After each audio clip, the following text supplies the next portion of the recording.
तो वास्तव बच्चा में शिव बाबा जो इसका रहस्य बताते हैं ना, आज थोड़ा सा उस रहस्य को लेके फिर आगे चलेंगे, क्योंकि अभी अभी त्योहार मनाए।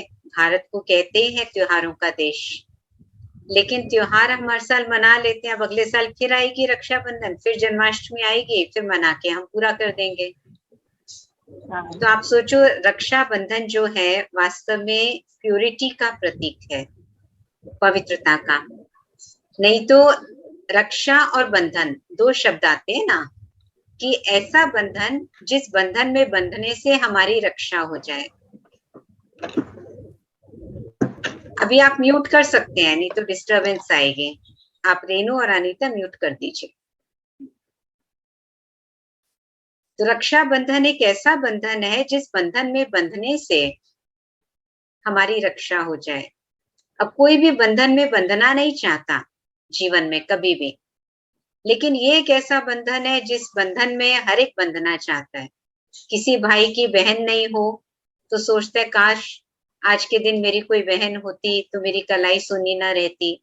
तो किसी ना किसी से, कजन से, किसी से भी राखी बंधवा लेता है। या किसी बहन, भाई की बहन नहीं हो और बहन का भाई नहीं हो तो वो भी ढूंढते आज मैं किसको राखी बांधूं।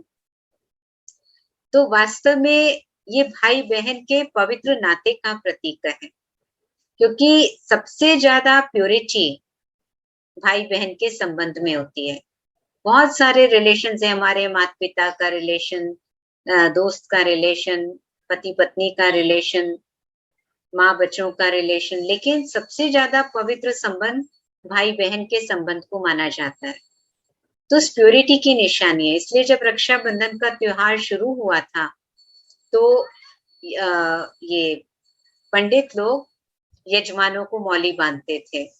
मौली पहले बांधी जाती थी, कोई उसके बाद धीरे धीरे सुंदर सुंदर राखियां आई, फिर फैंसी राखियां आई, फिर महंगी राखियां आई, और फिर एक दूसरे को गिफ्ट लेने देने का त्योहार शुरू हो गया। भाई सोचता है बहन मेरे लिए कितनी महंगी राखी लाएगी, और बहन सोचती है भाई मेरे को क्या गिफ्ट देगा, और उससे आगे भी बढ़ के अब दोनों ही एक दूसरे को गिफ्ट देते हैं।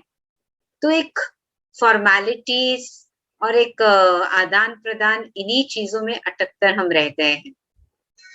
जो हमारा ये त्योहार था मनाने का, कि हम आपस में मिले, प्यार प्रेम शेयर करें, अपनी पुरानी संस्कृतियों को, यादगारों को ताजा करें, वो कम होता है। कई बार बाकी मौकों पर मिलना नहीं होता है, तो इस मौके पर कई पुराने गिले शिकवे, शिकायतें वो भी शेयर करने लगते हैं हम, और वो सुख का माहौल कई बार दुख में या निराशा में या उदासी में बदल भी जाता है। तो ये रक्षाबंधन का जो त्योहार है, वास्तव में ये परमात्मा पिता जब इस धरा पर अवतरित हुए, उन्होंने हम आत्माओं को पवित्रता का कंगन बांधने को कहा। उन्होंने कहा जब आप अपने जीवन में पवित्रता को अपनाओगे, शुद्धि को अपनाओगे, अच्छाई को अपनाओगे, तो आपकी विकारों से रक्षा हो जाएगी। किसी इंसान से रक्षा की बात नहीं है। नहीं तो आप सोचिए किसी बहन का भाई, बहन हो 10 साल की और भाई हो 4 साल का, तो वो भाई 4 साल का 10 साल की बहन की क्या रक्षा करेगा? उस केस में तो बहन को ही भाई की रक्षा करनी पड़ेगी। तो और कई केसेस में मान लो बहन रहती है दिल्ली में, भाई रहता है मुंबई में, और बहन भी शादीशुदा है, भाई भी शादीशुदा है।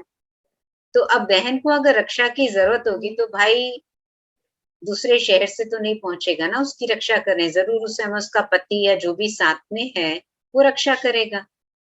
और आज मेल और फीमेल की तो बात नहीं है, हर एक को आज रक्षा की जरूरत है। कितने केसेस में फीमेल्स भी मेल्स की रक्षा करती हैं। झांसी की रानी का उदाहरण ले लीजिए, और भी कितने सारे इतिहास में हमारे पास उदाहरण हैं। या कोई महिलाएं आज मिलिट्री में है, फौज में है, पुलिस में है, तो करती है ना वो रक्षा भाइयों की भी। तो इसलिए कोई ये फिजिकल रक्षा की बात नहीं है, लेकिन ये पवित्रता का बंधन है कि जब हम अपने जीवन में पवित्रता का बंधन बांधते हैं, तो हमारी विकारों से, बुराइयों से रक्षा हो जाती है और एक परमात्मा ही है जो हमारी रक्षा कर सकते हैं। इसलिए मस्तक पर फिर विजय का तिलक लगाया जाता है। हाथ में कंगन बांधा, मस्तक पर विजय का तिलक लगाया और फिर मुख मीठा कराया जाता है, क्योंकि जब हमारी विजय हो जाती है तो मुख मीठा करने का ओकेजन रहता है। तो उसका प्रतीक है ये कि संगम युग पर परमात्मा आकर हम सब आत्माओं की विकारों से रक्षा करते हैं, दुखों से हमें मुक्त होने का उपाय बताते हैं। और जब हमारी विकारों से रक्षा हो जाती है, हम विजयी बन जाते हैं, माना आत्मा शुद्ध हो जाती है, तो फिर श्री कृष्ण जन्माष्टमी का त्योहार आता है। आप देखो कैसे ये त्योहार कनेक्टेड है एक दूसरे से।